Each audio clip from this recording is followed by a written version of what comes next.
the other way around. So you can see the Y graph there shows the visceral fat level, and then the X graph there shows the adiponectin level.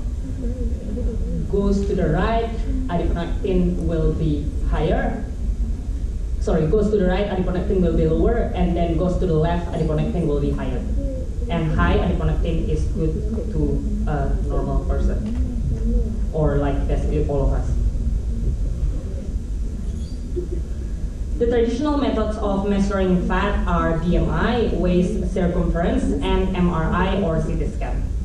So BMI has basically, the first one has a limitation in measuring athletes, and it also varies based on age, sex, and race, while waist circumference measures total abdominal fat, and we cannot distinguish there between the visceral fat and also subcutaneous fat. While on the other hand, the third one, MRI, indeed gives a clear view and accurate measurement. It can distinguish between visceral fat and subcutaneous fat, but we all know that MRI test is very expensive, and that's why adiponectin testing here is a good option for laboratory, because it is cost effective and reliable to use as a diagnostic test in most labs. So this is a research study that correlates adiponectin level with obesity-related cancers. So adiponectin could be used as a screening tool for prediction and early detection of obesity-related cancer, and it may have anti-cancer therapeutic properties. Another one about adiponectin and obesity-related cancer. It shows that high adiponectin associated with lower likelihood of developing prostate cancer and better cancer outcome. And the last section about adiponectin shows the correlation between adiponectin and cardiovascular disease. So I will start by showing you the research study that shows the negative effects of low adiponectin levels on CVD risk. So a research study from Framingham Heart Study, it's an association from the US, and they have a conclusion that low adiponectin levels increases the risk of developing coronary heart disease in men, particularly in those in middle age. So I would also like to remind you that cardiovascular and diabetes are closely related, because CVD can lead to a disability in people with type 2 diabetes risk. And the research from International Diabetes Federation shows that 2 in 3 people with type 2 diabetes have CVD risk factors. So in summary, using adiponectin can help save people who are at risk in developing CVD and diabetes disease, because people who have this risk can strive towards having a high adiponectin level by improving their lifestyle. So adiponectin has 3 distinct clinical use.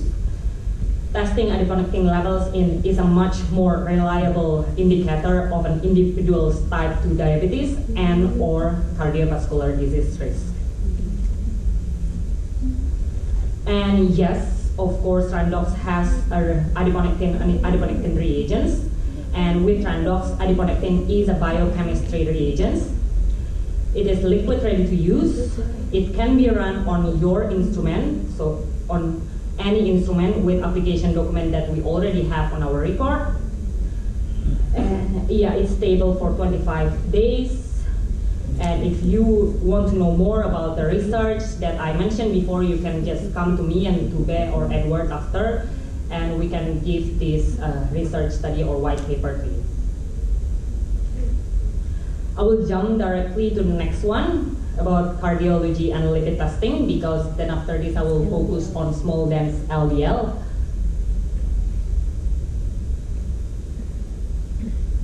So according to WHO, 17 million people die of cardiovascular disease a year.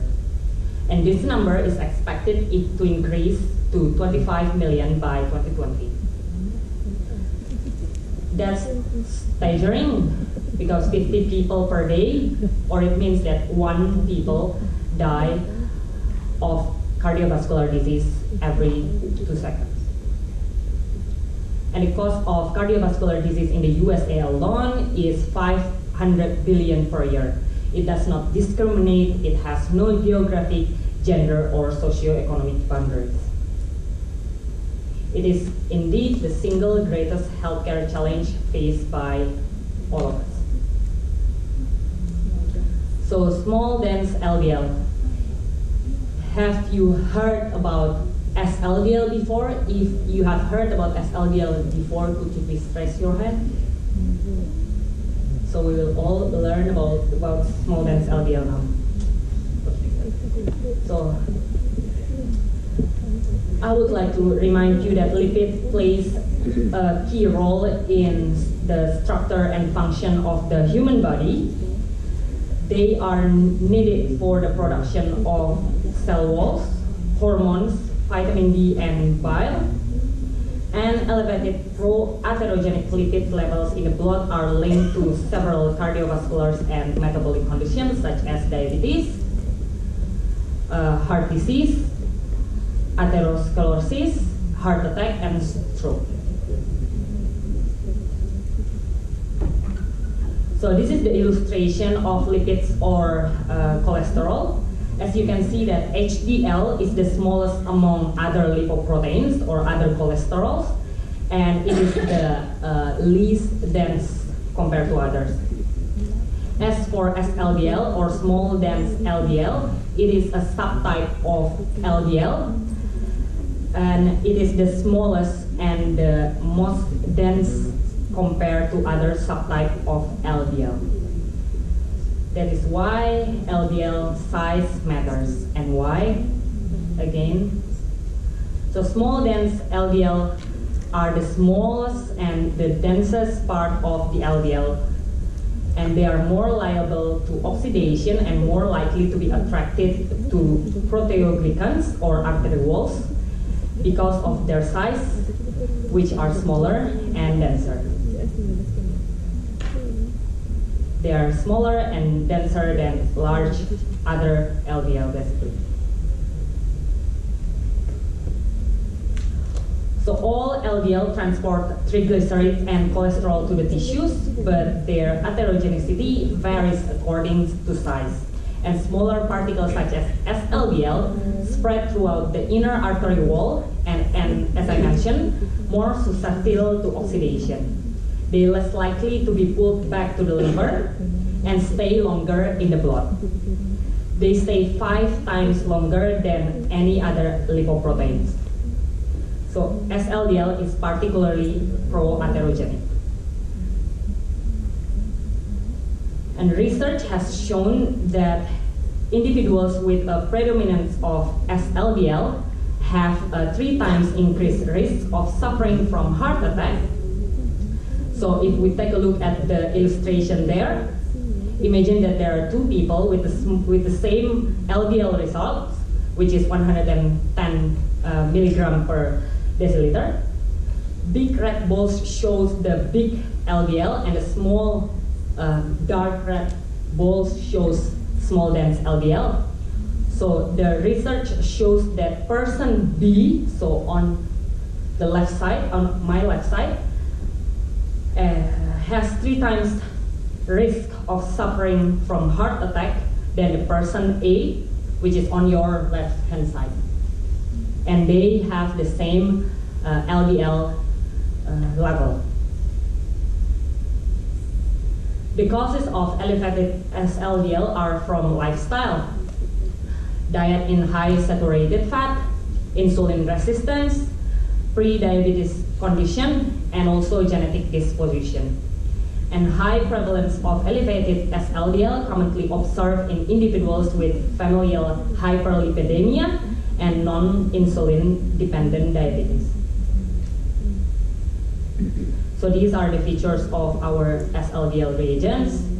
With the reagents that we have, the results of SLDL can be obtained in as little as 10 minutes. And then we have a wide range of application documents to run these reagents on your analyzers, and it is in liquid ready-to-use format. I will jump again to the next one, which is soluble transferrin receptor reagents.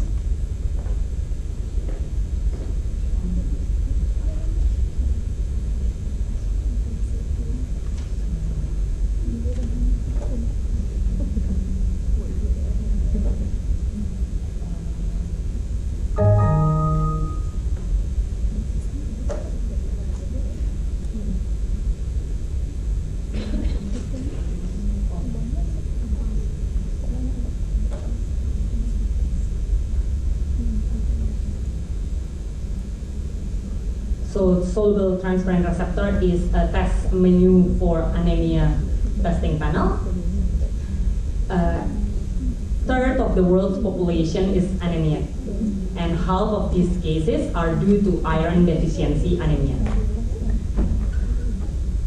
Anemia is a complex condition to diagnose, and two of the most common types are iron deficiency anemia and anemia of chronic disease. All means deficiency in the number or quality health of red blood cells in the body. So iron is an essential trace element and is necessary for the production of healthy red blood cells. And in the case of iron deficiency anemia, so low iron equals to low hemoglobin and low healthy red blood cells. So iron deficiency anemia, the first type of anemia,